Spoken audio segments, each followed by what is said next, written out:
Alright, welcome back to As It Should Be, Bumper to Later here in the world famous As It Should Be Studios. And Crystal Durant over here having a good old time in the world famous As It Should Be Studios. Hello. Tommy Von Voigt creating a ruckus in the world famous As It Should Be Studios. No! Kermit the Frog. I don't have time to describe the ruckus. But alright, so now we're going to talk about our favorite albums of 2014. Is it 14? Yeah, 2014. Okay. Let's see if we can do this. I think I start this. You do. You do. But I need to bring up my notes before I can... Yes, I do start this. Okay, all right. Let's go. Let's start. Let's get popping. All right, I have a 10 album list and a mention. No honorable mentions, just a mention. Okay. Semi-honorable. I don't dislike this record at all, but it's definitely only even mentioned because of the times we find ourselves in. Okay. AC/DC Rock or Bust. That's all there is to that. Yeah. It's not a great record. I don't think it's a terrible record. I think it's better than some of the ones that came before it. But, mention. Okay. All right. Number 10. Speaking of AC/DC. My number 10. Phil Rudd with an album called Head Job. What? What? Yes. A Phil Rudd Phil solo Rudd album? put out an album in 2014. Is he singing? No, see, at first I thought he was, and I was really impressed when I heard it because I thought he was singing. I was like, damn, why didn't they have him instead of fucking Brian Johnson? He practically sounds like Bond. No, it turns out he has a singer. Like, he's doing what Ted Nugent often does, like get a front guy. Right. He's playing on his instrument, but you have a front man. Yeah. That's actually what he's doing here. And the guy he has is good. And the songs are good. It's like, it's kind of a better AC/DC album than a lot of the AC/DC albums of the time. It's because it kind of harkens back to the kind of the earlier, before they got too produced sounding. Huh. You know what I mean? It's just like a good 3-chord, just AC/DC shit. And with this other guy singing who sounds way the fuck better than Brian Johnson does now. And it's really not bad. I mean, shit, I put that on the list over the fucking AC/DC album. Damn. Because it's a better record. All right. Number 9. Michael Jackson with Escape. I don't know if it's how you pronounce it. It's You're right. Escape. You're right. I think it's the first posthumous album. Yeah. It's a posthumous album. I believe it's the first one. I don't think it's that bad. The other ones I really didn't have a lot of time for, but this one was pretty good. Like, there was a single from this, Love Never Felt So Good. Oh, I do remember the single. That was so fucking That's good. a good It sounded like an single. off-the-wall era track. Yeah. Yeah, this really, I'll take this over a lot of the actual later MJ albums, myself. Well, because it's earlier stuff, earlier outtakes. It has those earlier vibes. It's not, Yeah. it's not like Invincible and Dangerous and all that kind of shit, Mm-hmm. Oh, boy. But, all right, so my number 8, the second album, the sophomore album of Rumor, with an album called In Color. I don't love it as much as the first album. There are definitely some songs on it I like. But yeah, it's pretty good. I mean, she only has 2 albums that are all original material by her. Everything else she has done has just been covers, and it's just like, okay. So basically, this is the only other the only other Rumor album you're going to get on one of my lists. Number 7. Ace Frehley with Space Invader. My favorite of his later solo. A lot of his solo albums are pretty not that great. Good. I think this is the best one out of the later lot. I still have my autograph copy. Space. I like the title track. Give Me a Feeling. Oh man. Oh yeah. Past the Milky Way. I really like Reckless. The Immortal Pleasures, Inside the Vortex. There's quite a few songs I really like on this record. His voice is terrible. The actual production is terrible, but it's not bad. but it's not bad. But I have it at Who wrote it? 7. Who wrote and this record? this was the I day still that have you and mine. I, Yeah. Chris, he did an in-store at Sam Ash, Sam I think Ash. it was, and Crystal and Yeah. I went and waited in line and got our CDs, and he signed them. And Yeah, I'm glad you like the record. yeah, here you go. Well, yeah. Thank you. Thank you for being a big part of the soundtrack of my life, Mr. Frilly. That's nice. Well, that's the thing about him is that that is the one. That is one time. He does these in stores, and I've gone a few times, or he's been at Chiller, and I've gone. So I've met him like 4 or 5 times. That was the time where he seemed most like he knew what was going on. He was loose. Like he was aware of his surroundings and everything. Like Yeah. he could enunciate. Yep. It was great. spoke It was like, oh wow, clearly. it was like I was meeting him for the first time. And he like sort of stood still for pictures because we shot each other at the table. Yeah, you know? yeah. And because you officially couldn't like do one of these with him because that was $100 or whatever. Well, But it was also took up more time, so you kind of There were a lot of people there, and also because Paul and I go to these things and shows or whatever, nostalgia acts, and we're always the youngest people there by 25, 30 years, and it's always the same crew of people. These ratty old hippies with their tie-dye t-shirts, and they're at the Monkey Show, they're at the Ace Frehley, they're at the this, the that, Barry Manilow, Peter Noon, they're everywhere. You name it. And they recognize us like, oh, the kids, the kids are here. kids. I'm like, oh yeah, it's fun. Yeah. All right. Well, anyway, I do like that Ace album, but there are a lot of things terrible about it. But there are things I like about it. Not bad. Number 6, The Autumn Defense, with an album called Fifth. The Autumn Defense is a duo, kind of like a AM Goals kind of duo, and one of the guys was one of the guys from Wilco, Oh, okay. and the other guy is from some other band that I don't know who they are. Deer but it's- Hoof. Was that? No, I'm just throwing it No, out. no. I mean, like you might be right. Oh. I know you're saying it kind of as a joke, Yeah. but I mean, I'll buy that. Okay. But it's taken me a long time to get on these guys. I saw them opening for the Zombies in 2003, and I must have just been in the "We want the zombies, we want the zombies" headspace because I didn't pay attention to them. But then I would hear people name check them, and everybody's like, "Oh yeah, Autumn Defense. Oh, you would really like." There was one of those. No, you would really like that. them. Yeah. And I just kind of like, "Oh yeah. Well, maybe I'll check them out," and I'd kind of wave them off. I just started going through the stuff, and it's like, oh shit, yeah, yeah, this is for me. And I remember when this record came out and looking at the cover and going, wow, I really like that artwork. I didn't listen to it. Well, I just listened to it, and boom, it comes in at my number 5. New Paul Or my Core. number 6, sorry. New Paul Core. New Paul Core. Yet a new wing. Another, well, it's actually part of another Paul wing. Core really. Mansion. Yeah. Well, anyway.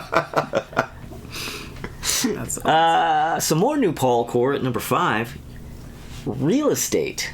A band called Real Estate with an album called Atlas. And this is the 3rd album. Not Sunny Day Real Estate. No, not Redone. to the be same confused thing. with Okay. Sunny Day Real Estate. This is Alright. just Real Estate. These guys are from Ridgewood, New Jersey, but they live here in Brooklyn now. And I don't know how many, 6 albums or something like that. This is the 3rd. I'm not as into the first 2, but I really like this one. And,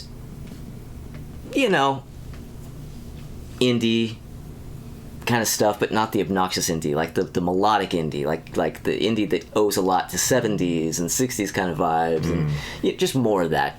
So that wing of Paul Core. Number 4. Number 4. Sharon Jones and the Dap Kings with "Give the People What They Want." Yeah, and this album, this is kind of a weird album. Everything, not so much the content of the album, but the history of it. Now, I went to see Sharon Jones. She did a free show in Williamsburg. There's a space out there that's all blacktop or whatever, and every once in a while they would put on shows. They would set up a stage, and you go out there on a Saturday and for free, And she played this one time. This would have been maybe about a year and a half, maybe even 2 years before this record came out. And so I went out to the show, and she was like, I have a new album coming out. She played a couple songs from the album. They were getting ready to drop this record, and right after that, she found out she was sick. Oh.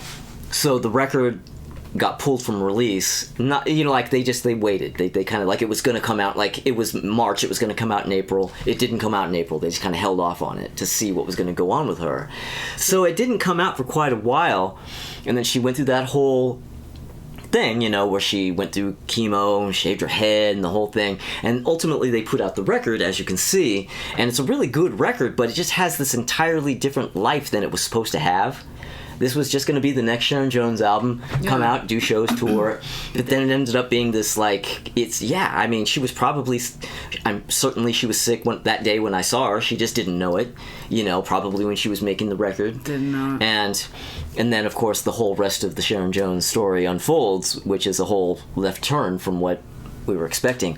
But yeah, so that's the weird thing about that record. But in the end, it's actually just a perfectly good Sharon Jones album that kind of gets lost in the shuffle because, you know, other far more important things were happening, you know.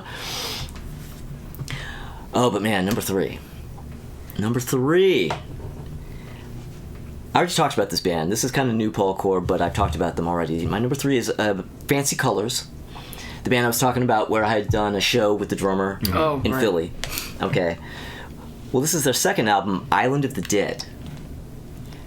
This record is, I like it much better than the first one, and this has one song on it that is just stunning to me. There's a song here called Love is Easy.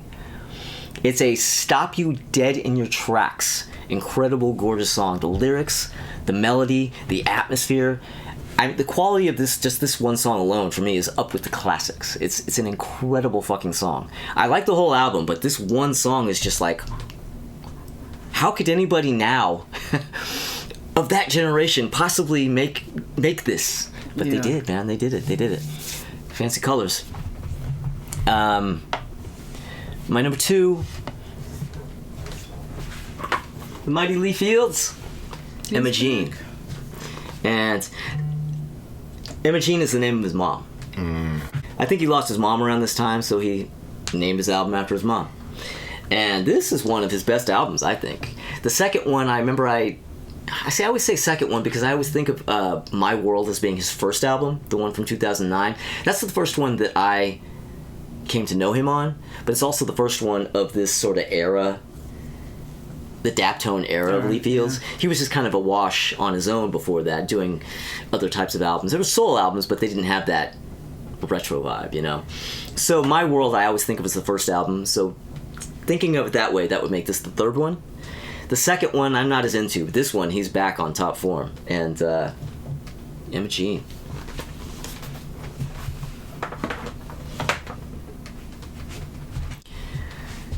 All right, and I'm at number one.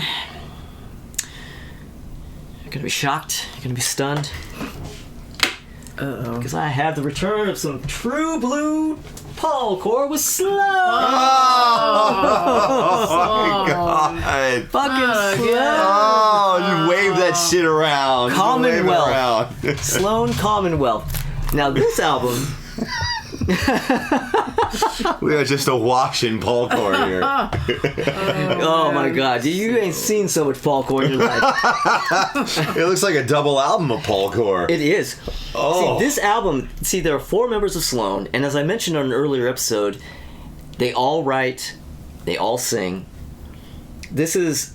Each one of them gets a solo side on this album. It's a double album. One guy, all of side one is one guy solo. All of side two the other guy. Cool. And it's really good. It's really great. It's even more diverse than their other albums because it's like each of the guys doing their own thing on their own without the other people's sort of flavor coming in. You know.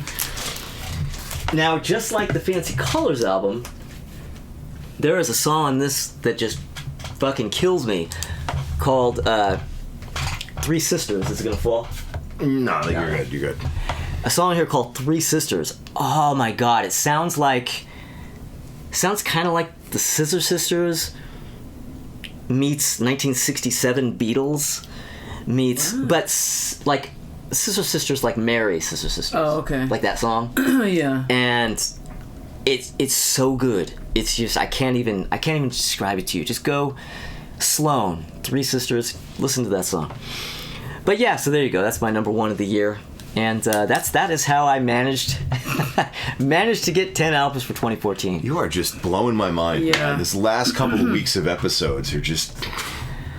There just happen to be enough albums that are for me coming out at this time. Yeah. Because we went like this, but if for me personally, it's kind of going like Now that. everything's coming up, Paul. Yeah. Everything's coming up, Paul Core. All right. Commercial time.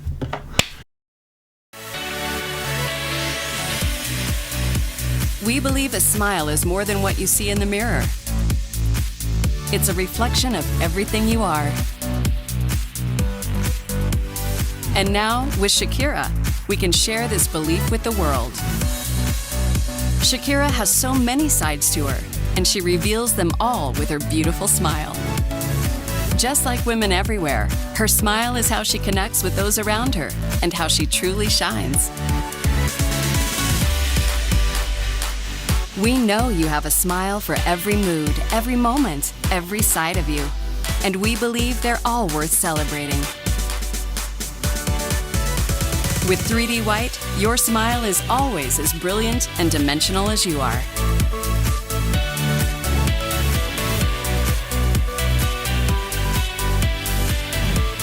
Transform your smile and let it shine beautifully.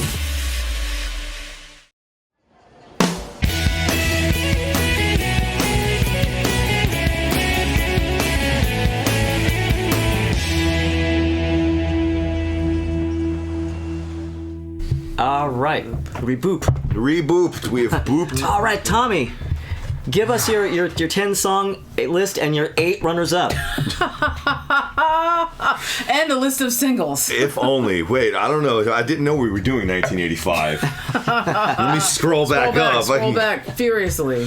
Oh, no. I don't have any runners up. I do have more than last week's episode. Well, that's Okay? good to know. Yes. However, I only have 4 albums.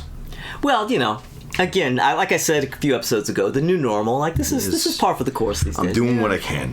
Yeah. So, my number 4. Dragon Force with Maximum Overload. Tommy Core. Toxicore. Toxicore. Oh my god. Yeah, Dragon Force. They're doing Dragon Force, is just doing the Dragon Force thing. I mean, if you liked any of the previous 17 Dragon Force albums, you like this album too. They're forcing dragons with the rest of them. Seriously. As long as they're not imagining dragons. No, they No, do yes, not. yes. No, these dragons are real. Okay. If you're not hip to what Dragon Force does, they're a power metal band, but everything is like major key and 300 beats per minute, and it's just literally every song is this, and they're all like 7 minutes long. Tommy is the king of the major key. Oh, I'm all about major key. You are Major Key. I've come recently to accept the existence of minor keys. Oh, Yes. just accept them. I've accepted them, Yeah. yes. We've reached a point of mutual understanding. Oh, man. You can coexist with that. Yeah. Yeah.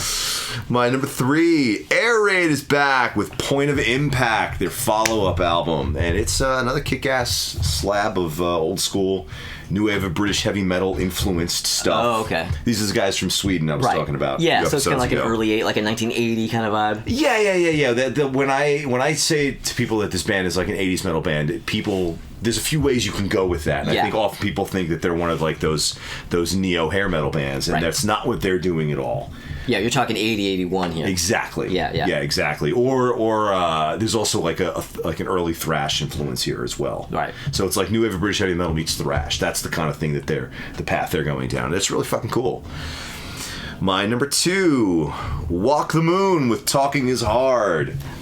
Ain't never heard of it. Actually, there is no way that you guys haven't at least heard the big single off this album.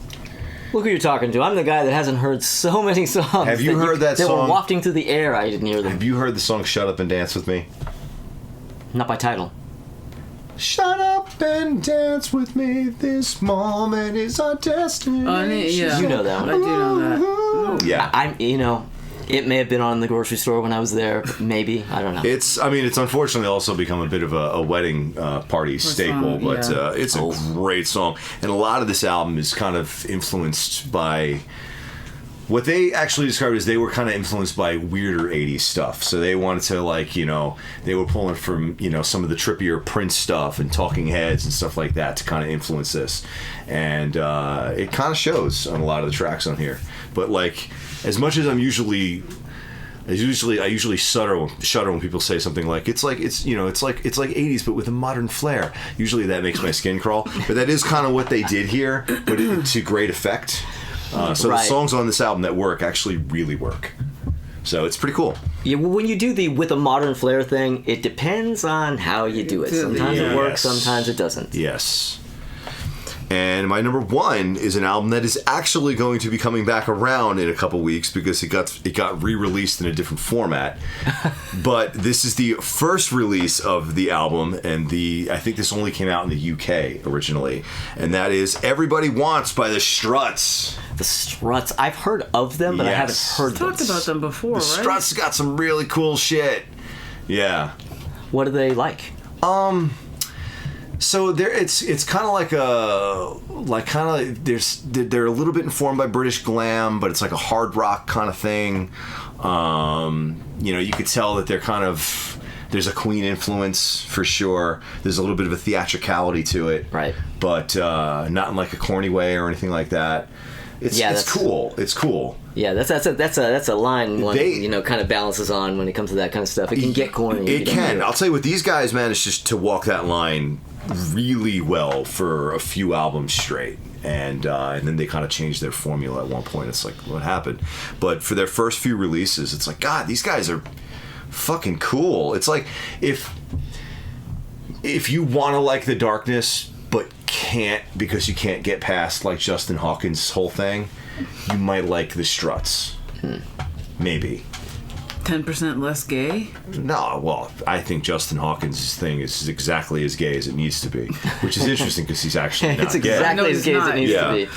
I love the darkness. Love it. But their approach is like they're coming at like they're trying to go for like a similar kind of ish thing to a degree. It's almost unfair for me to describe it this way because the Struts and the Darkness don't really sound the same, but like it's kind of like they can exist. Okay. In the same they could play the same together. festival and nobody's gonna go, what? They could be honestly on the same bill together. People are like, yeah, this is a kick-ass bill. Two different sounding bands, but totally work together. Right. Yeah, that's the best way I can kind of describe it. Exactly. Yeah. And that's me. That's my number 1 for 2014. All right. Yeah. All right. We get a good and proper full segment from Tommy in 2014. Who knew? Doing what I can.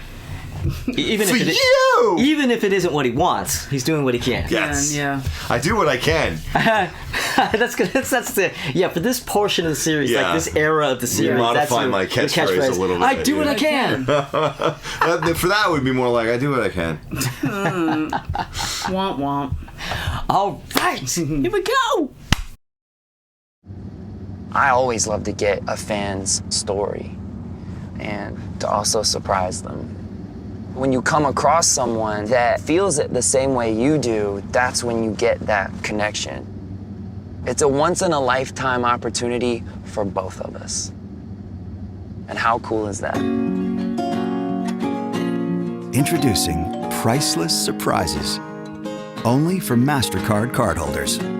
It all begins Grammy night.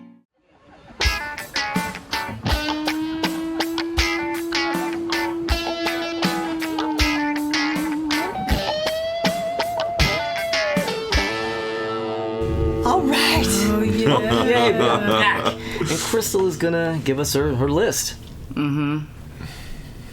Yeah, just keep saying that. Okay. It's coming any minute now. So the first thing we're gonna say is that this is, I guess, like the launching pad of Taylor Swift's world domination, because this is the year that 1989 came out. Oh, is it? So is that really when she got? Because I remember hearing all about her before, like her being a big thing before that. Yes, but 1989 was like stratosphere. Okay, like crazy stratosphere. Why do I know this? I guess I pay attention to her and what she does. I don't. How can you avoid her? Her music is not for me, but I think she's a decent songwriter. She's an okay singer. You know, she's got the right people with her. She knows what the fuck she's doing. That's the baseline. But this is the album with the Polaroid on the front, and it says 1989 written on the bottom. and it's like half of her face or something like that. I just remember the kids went nuts for this record, and it's referenced all the time when you talk about Taylor Swift. There's some singles on here that are, are just going to go in the Taylor Swift pantheon, I guess. So is this basically her Back in Black? Yeah, it's her Back in Black. Just clarify, is this a mention or an honorable mention? No, it's neither. I'm just saying that this record colored our world. It's sort of a quasi fun fact. Thank you. Yeah. It's a quasi fun fact. Before you move on from Tay Tay, though, I just want to say I don't say that. I don't really care for her work either. Actually, the other night we watched the concert. Oh, you did? Yeah, Eras Melissa tour? was like, I kind of want to see it. It was on streaming for free. I'm like, fuck it, throw it on. If I get bored, I'll just whip out my laptop or something or whatever. And your laptop, is that what you call it? yeah, whip out my laptop. Strange pet name for it. No, but so I watched the whole thing with her, and it's like 3 hours long, and she's going through her whole career, and she's really a remarkable performer. I just don't really like her music. Yeah. But I will say, in her defense, she's probably a decent person. When you hear about how she made all this money on the Eras tour, and she gave like all her truck drivers $100,000 bonuses. Yeah. Took care of all of her crew. She's managed to become a fucking legit billionaire. Yeah. Not by exploiting people, just from music. She became a fucking billionaire from art. And fought to get her old masters that Jackass wouldn't give them to her, so she re-recorded her shit. To stick it right up his fucking ass. And all of her fans quadrupled down and bought like 3 copies of all of it. Taylor's version. I mean, I cannot help but respect the fuck out of this woman. Yeah. I really can't. Yeah, she's, her music is not for me, but I have no problem with her. Yeah. Yeah. Same. She's super influential, and all the Republican conspiracy theorists think that she's going to tip the election. Oh my god. Oh. Which I love. Oh my god. Okay, so Roadbook, I have a follow up on that. So now, like, all the right wing lunatics are like, oh, Taylor Swift, she's a fucking CIA operative or anything. Yeah. So, all right. So the other day on social media, this dude Chris Messina, that I used to know way back in the day in like the hardcore punk band days, he's since moved to North Carolina. He's working as an artist in some capacity. He posted on social media the other day he's like, you guys remember when I made that shirt that says Taylor Swift is a CIA psyop, and then a few months later the right wing started talking about how she's a CIA plant. He's like, I'm sorry if I accidentally started that. He did it as an obvious goof. Joke. And there was like even a local newspaper article about how local artist Chris Messina created this blah blah blah, and like he might have I might know the guy that accidentally created that. Wow. Because the right wing doesn't know the difference between fantasy and fucking reality. Right, or yeah.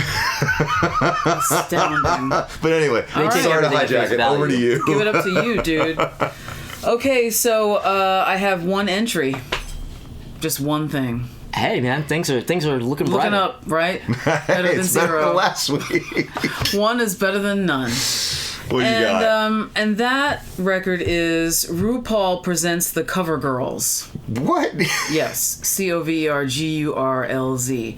So if you're a fan of RuPaul's Drag Race, you know that every year they do a Rusical, which is a musical, and they base it on different genre, different whatever, and all the drag queens have to do this, and it's this big performance. And so this is the album of this is from season 6.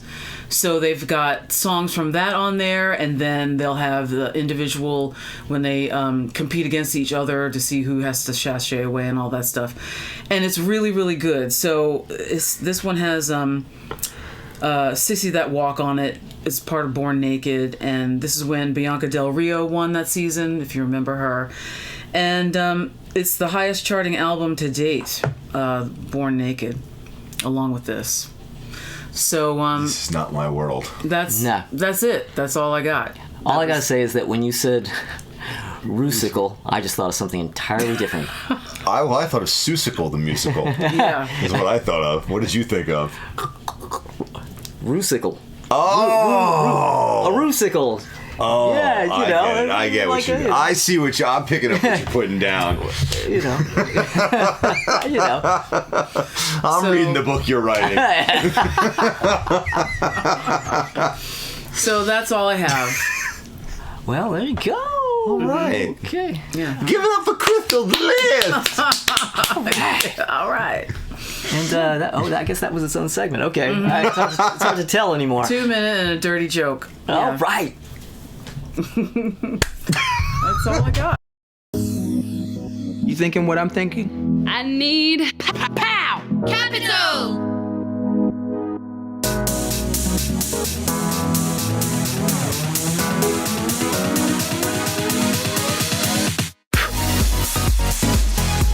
Want it now? Capital! The people. The music. The hits. The UK's #1 hit music station. Capital.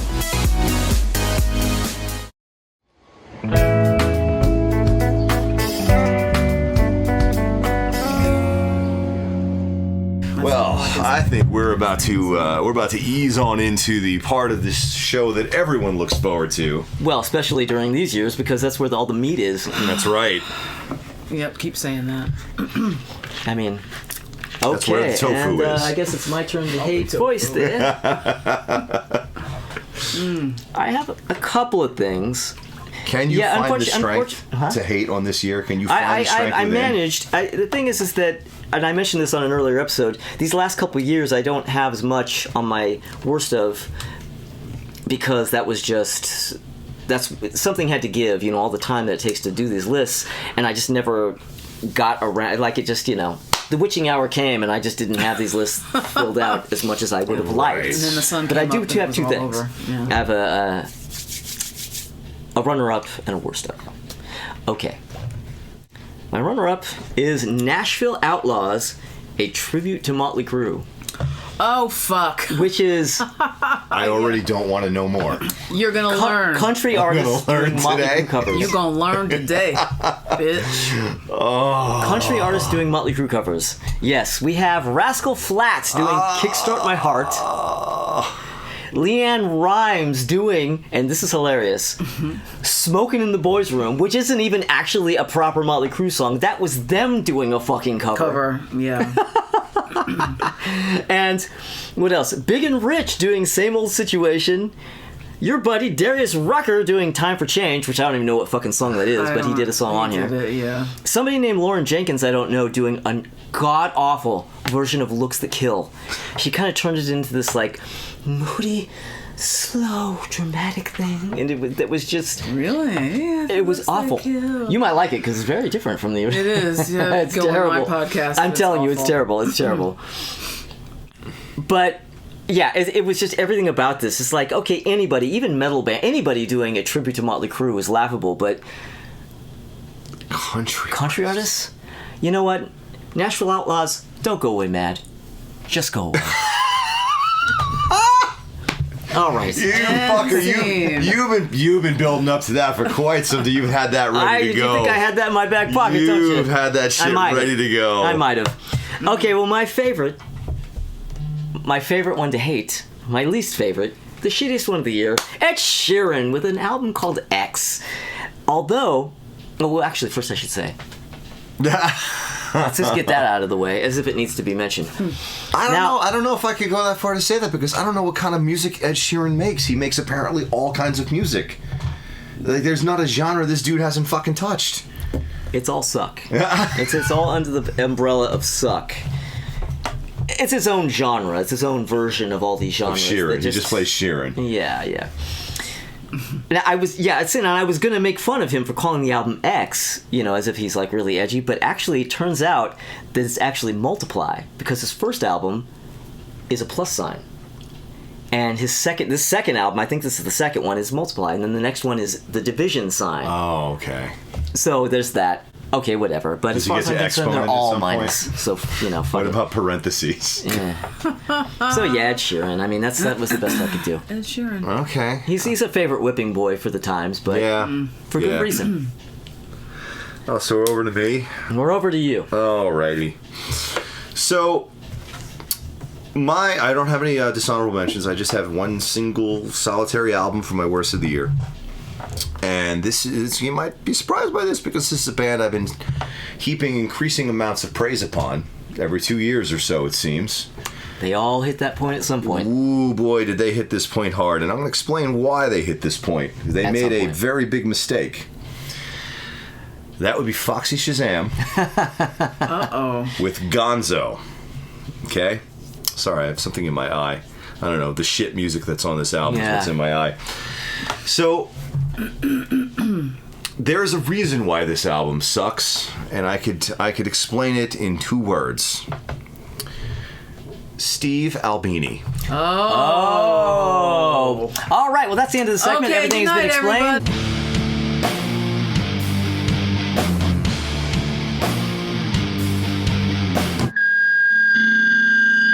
For anyone who doesn't immediately know and start rolling their eyes and groaning. So they had been really expanding upon their sound, you know, their productions are getting more elaborate. They've been really drilling down on really catchy songs. You know, each album sounded better than the previous one. The third album from 2010 started really kicking ass. It's like, whoa, I like this band. And then 2012, they do the Church of Rock and Roll, and they've got Justin Hawkins producing them, and he's really doubling down on all the pop influences and just floating it up with hooks, and his influence is really strong. And then 2 years later, they go in to do this album, and they're like, we need to get real.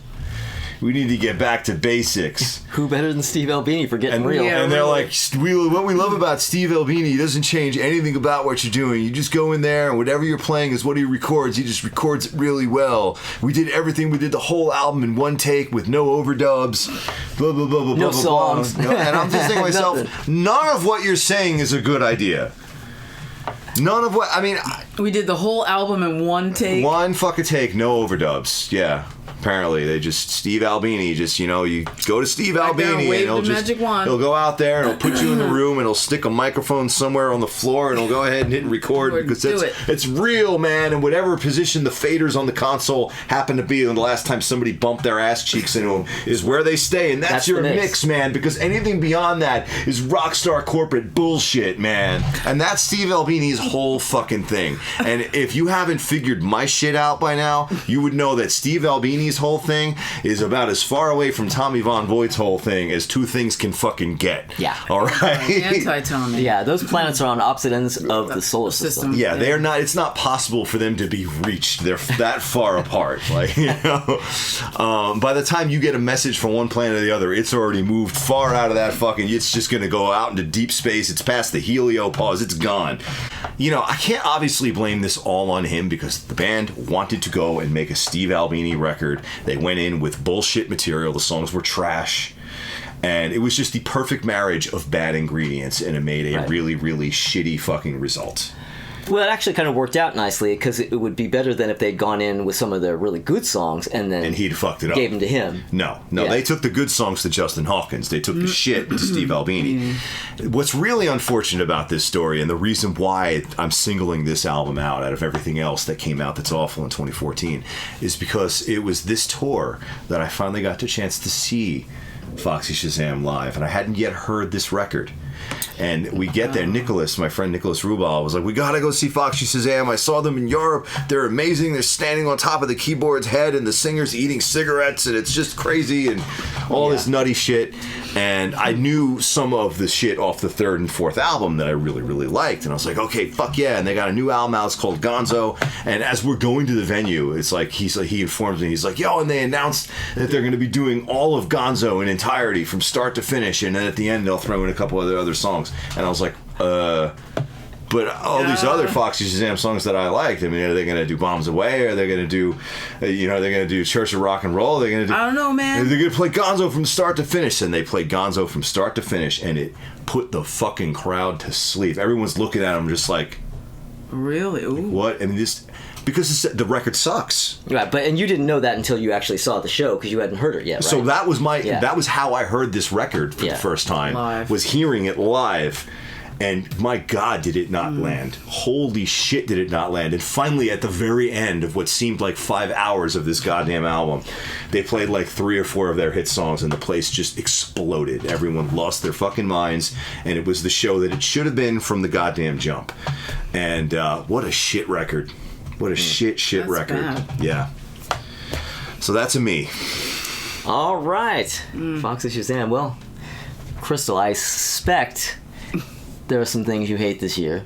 I don't know how I got this feeling, but Something it's right had here in to my have gut. ruffled your feathers. There's only one thing, and of course, I never know what order we're going in before I get here. So I was hoping that I'd say it first, but you beat me to it, and that was the country Motley Crue thing. Oh, you had that. Yeah, I had that on my. This does sometimes happen here on As It Should Yeah. Be. We think we're coming in with a zinger for the worst ofs, and because of the order. Yeah. Well, Yeah. and I will say, and this is why when we first started doing videos together and we came in to do the singles of the year, I came in going, okay, you know what? We need to rotate this because this is going to happen, and so we need to make it fair by sometimes it's going to happen to you, sometimes it's going to happen to me, sometimes it's going to happen to Tommy. If it's the same order, then the same person always gets to talk about everything first. Exactly. And the same people get left out in the cold. Yeah. it's not So fair. that's why we rotate, because for this very reason, because some people are going to end up going, "Fuck, you stole my thunder." You know, it's going to happen to every one of us at some point. Like last week with the Boston album or whatever the hell it was. Yes, Yeah. I stole your thunder Yeah, on that. I was looking Guns at N' Roses. and oh yes, a Chinese democracy. Yes, I was so looking forward to being the guy that said Chinese democracy. Remember that pile of shit? And those are the breaks. Yeah. These are the breaks. Yeah, so that's why we Break do it that. Up, pick it up. Yep. Boom. But yeah, Boom, so boom, but boom. well, can you elaborate on this? I mean, You said everything I was gonna say, pretty much. I mean, it's terrible. Like it's why? fucking Why? awful. Why? Why? Why? Why? yeah, who is it for? Is the big Yes, question. who is it for? Why? Just Well, why? you know what? I'll tell you. The answer to who's it for might surprise you because there's a lot of crossover. People who listen to some of the legacy 80s bands and Yeah. are also super into fucking modern bro country. It's shocking. I will buy that. It's shocking and sad, but there is Yeah. crossover. No, that makes I all believe sense it, in the world. But it's just like I still don't feel as though there are that many people that would make somebody put money into this. Like, I want to know how many copies that sold. Well, I'm sure they all got sold through Walmart. Probably. Yeah, because there was nobody lining up at. Did record stores still exist in 2014? And I think they were outlawed by then, weren't Okay. Well, there was nobody lining up anywhere to buy this record. And I guess they did Costco, Walmart, whatever. They sold it to Starbucks, something. Starbucks would be. Oh, Starbucks wasn't touching this motherfucker. But I can't believe that, 100,000 copies, 200,000 copies? They couldn't have sold 1 million copies of this. No way. 500,000 of them just at Piggly Piggly Wiggly Wiggly? alone. Yeah. Well, we're also in the era where a lot of these kind of albums are coming out. There's a lot of tribute albums during this period. Yeah. Yeah, there are. That is true. There's a glut of them. Yeah. Yeah. And they're people usually always trying to horrible. put a new spin, like, oh, look, Yeah. at like Hey See Dixie. Oh, the bluegrass version of exactly. AC/DC. AC/DC. Waka Waka Waka, you know what I mean? It's If you like AC/DC, what if we give you an album where we remove everything that you liked about AC/DC? yeah, basically. And make it country. I mean, in the case of the Motley Crue, to be fair, there's nothing to like about Motley Crue in the first place. So, I mean, there's nothing to remove, right? Oh, now Ouch. look, I hate on Motley Crue as much as the next guy, but there are some standout handful fucking of Motley Crue songs. tracks. Yeah, that's true. And there 5 are good 10 of them songs. on one album. 5 good songs. Now, the Dr. Feelgood record is a really strong record, and that's what Time for Change is off of, the one that Darius Rucker did, by the way. Oh, really? See, Yeah. and then they come in doing Brady Bunch covers. And why the fuck is Darius even involved in a shit record like that? Darius, I don't like his music, but I kind of respect the guy. You thought more of him than that. Did. Well, they had to get a black person in there. Oh, God. And they chose him. Just for inclusivity, they get Darius because he's the only one they got. It's horrible. Well, Yeah. Charlie Country- Pride is no I don't know longer if you with guys us, so- knew Yeah, this, Charlie but Pride was dead. the country music industry is racist AF. Surprise. Shocker of the day. Yeah. Yeah, well. What are you going to do? America. All right. Commercial time. It's a snap to find that one-of-a-kind place. Tommy's. Oh, yeah. Chili burgers and fries drive you out of your mind. Taste. Tommy's. Mm-hmm. When you're at the shack, you got it made 24 hours a day. The one and only Tommy's, yeah. The one and only Tommy's. Come on, people. The one and only Tommy's. All burgers now available as quarter pounders. All right, okay, all right. Well, I guess it's time to get out of here, 2014. But of course, because, well, you know, we got to stick with tradition here. Should we? Before we go, Finish photo time! All right, so here we have Crystal in the late summer of 2014, and she says, I was walking to the subway at West 4th after dinner with a few friends, and some random street photographer jumped in front of me and just started snapping away. I did a 2-minute pose-down session in the middle of 8th Street, outside of Electric Lady Studios. I gave him my email and asked for a contact sheet. He used an OG 35mm Canon. A few months later, this is the only shot he sent, with a message that said, Black Magic, and nothing else. I emailed him back with a thank you, and I never heard from him again. Only in New York, kids, only in New York. And here I am in 2014 with Paul Stanley. Yeah, this is the second time I met him. He was doing a book signing at Barnes & Noble in Manhattan I believe, on 5th Avenue. Now, as you might imagine, the line of people waiting to meet Paul Stanley for the mere price of a book was pretty damn long. And it usually is with people on his level. But the thing is that with Barnes & Noble, they get you in and they get you out. You can't take a photo with them. You get the book signed, you get to say hi, and then that's it. They push out. But I'll tell you something. Paul Stanley, by his own choice, not only greeted, but stopped and posed for a photo with each and every person in that line. I salute him for that. And here's Tommy in 2014, and he says, the first time you discover the holiday train is a very, very special time. Yeah, so for those who don't know, here in New York, every December around Christmas time, they run what is called the holiday train. On certain dates at certain times, they will have a classic old subway train coming through the stations, certain stations, maybe one from the 30s or 40s, and people will show up dressed in their old school finery and ride the old school train. All right, so that is Crystal and me and Tommy in 2014. All right, that was us in 2014. It's been a long day, people. A long day of very, very few listed records. Yeah, but you know what? I'll tell you what. Now, we've been waiting to announce this. We have a very special surprise in store for you. Next week's episode is not going to be 2015. You're getting a brief reprieve. You lucky people. From the shit sandwich that is the teens. Yeah. What are we going to do, Paul? Tell it to the people. Tell them. Ranking the Milli Vanilli albums. All the Milli Vanilli records. Milli Vanilli. From best to worst. Yeah. We're going to... No, we're not going to do Milli Vanilli. Actually, we're going to do the Ramones. Next week, we're going to rank the Ramones albums. Yeah. I kind of thought, as we get into this kind of part of the series, we're getting into the tough years. Years where Tommy and Crystal won't have as much stuff. I'm going to have all my Sloan albums. Don't worry about that. But every year, there's 13 new Sloan albums. But things are getting a little, it's getting a little rocky, the terrain. So we thought every few episodes, maybe we'll throw other things in there that might be a little bit more fun. Different. And because, also, we're going to have to figure out where to go from here because the series is going to end anyway. Then what are we left with, So, it's time to start peppering in other things. And so I think Ramones ranking would be... Yes. Yeah. Would be good fun. I think it's going to be something good for you guys to sink your teeth into, the Ramones rankings. So stay tuned for that next week. And then, of course, the following week, we will be back for 2015. Unfortunately, and we apologize in advance for everything that's gone wrong that year. Yeah. All right, but...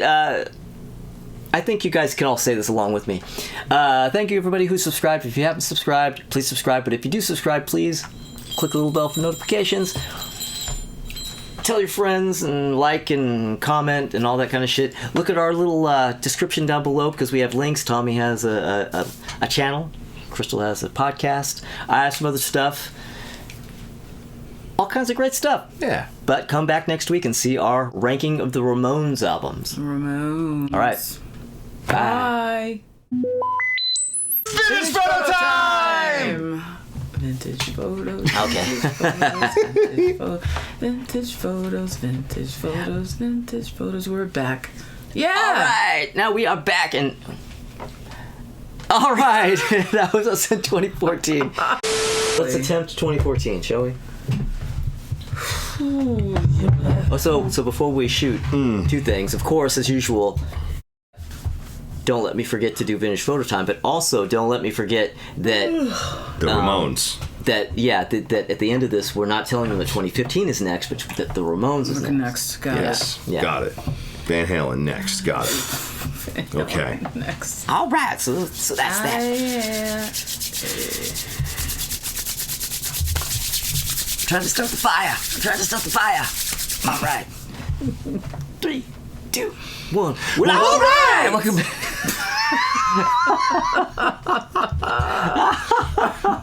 My aim is not true. Your aim is not true. Fuck it.